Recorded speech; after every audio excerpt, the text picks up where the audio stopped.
কুমিল্লায় ত্রয়োদশ জাতীয় সংসদ নির্বাচনে ১১টি আসনে দাখিলকৃত মনোনয়নপত্রের যাচাই বাছাই কার্যক্রম শুরু হয়েছে।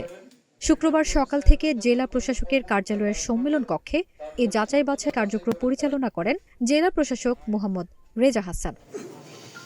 যাচাই বাছাইয়ের প্রথম দিনে কুমিল্লার ১১টি আসনের মধ্যে ৬টি আসনের যাচাই বাছাই সম্পন্ন হয়।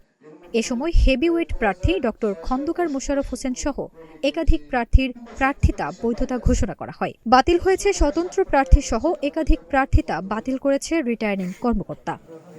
প্রত্যেক প্রার্থী তাদের প্রস্তাবকারী ও সমর্থনকারীদের উপস্থিতিতে জেলা রিটার্নিং অফিসার ও জেলা প্রশাসক মোহাম্মদ রেজা হাসান মনোনয়নপত্র যাচাই বাছাই শেষে প্রার্থিতা চূড়ান্ত করেন। অপরদিকে আগামী ৩ জানুয়ারি সকাল ১১টা থেকে বেলা ২টা পর্যন্ত সংসদীয় আসন ৭ থেকে ১২ পর্যন্ত প্রার্থীদের দাখিলকৃত মনোনয়নপত্র যাচাই বাছাই অনুষ্ঠিত হবে।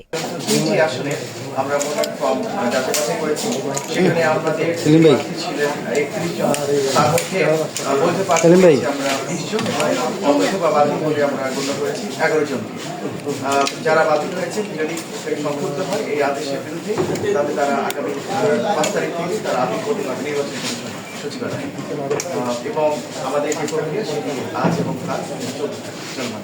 ফারজানা নিকিতা, নাগরিক প্রতিদিন।